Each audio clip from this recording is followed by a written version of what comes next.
guys, thanks for stopping by Old Southern Kitchen and Garden. Today me and Dale are actually both off of work, which happens very rarely.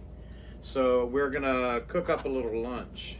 What I have here is whole chicken breast, and what we're gonna do is stuff them. Now I've done this several ways. You can stuff it basically with anything that you want. Tonight we're gonna be stuffing it with loaded baked potato. Then we're gonna season it and pop it in the oven, and in 40 minutes we'll have a good lunch. Now what you're gonna need to do this is a really sharp knife, which I just sharpened this one so we're ready to go. I've already made the mashed potatoes. We do have a video which I'll put a link up to it, but to the mashed potatoes I've added a little sour cream, some chives from the garden, and fresh bacon bits. And I have a season blend which consists of onion powder, garlic powder, little black pepper, salt, paprika, and some Italian seasoning, and butcher's twine. And you're going to use that to tie up your chicken before you put it to bake. So to get started, you're going to want to slice your chicken breast almost all the way through so that it's going to be a butterfly. And while I'm cutting, I'll just do the second one also.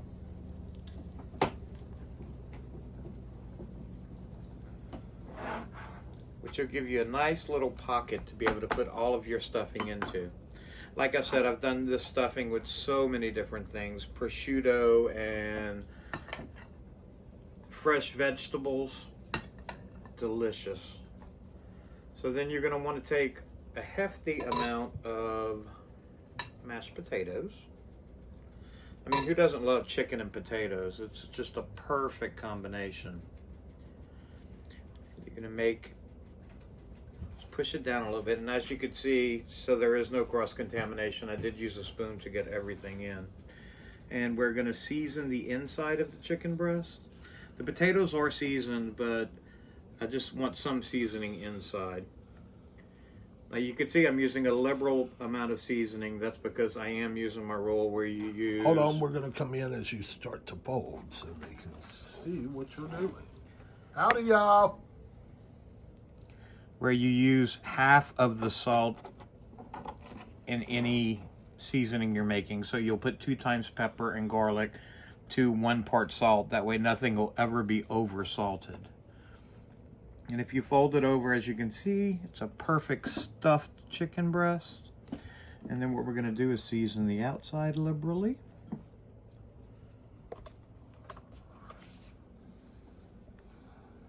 And let me clean off my hands real quick. Now you can trust the chicken, but I just find it's easier to cut separate little pieces of string, snake them underneath and tie it. It's really easy, and all you have to do is snip them off when they're finished cooking, and your chicken breast will be perfect. I use 3 per breast. Just get them all tied up. You don't want to lose any of that stuffing.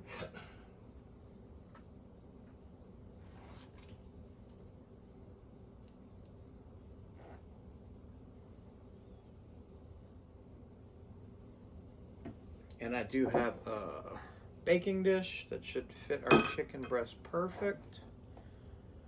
And you just want to pop it in the baking dish. I do have chicken broth because it will be baking at 375 degrees, which is a higher heat.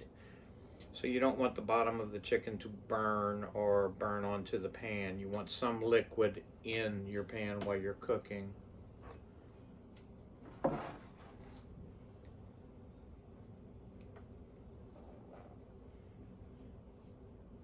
And it's really just this simple. You can stuff anything you want into it. As I said, I've done fresh vegetables. I've wrapped them in bacon after the vegetables are stuffed into it. And all you have to do is really bake it for, like I said, 45 minutes. Just until you get a 165 at the center of the chicken breast to make sure it's cooked. But you do have to remember the chicken is sliced in half, so it's 2 thin pieces of chicken. So it will cook a little faster. You just have to watch it. Now I'm going to take this and put it into the oven, and I will be back whenever it's done to show you the finished product. And there we have it, guys. This has been in the oven for 45 minutes. The chicken is cooked perfectly. We also have some asparagus that we do in the air fryer, which Dale will do a video for soon. And before you serve it, all you need to do is snip the edges of the strings. And if you barely tug on them, they will pop right out. And it's perfectly there and ready to eat. Next to that plate of biscuits. I hope you try this recipe. It really is quick and easy. And like I said, you can stuff it with anything you want. Thank you for joining us today. And please consider liking and subscribing to our channel. And share this video so we can get more followers in the future. Yes. Thanks, guys. Hope to see you soon. Bye, y'all. Have a great evening.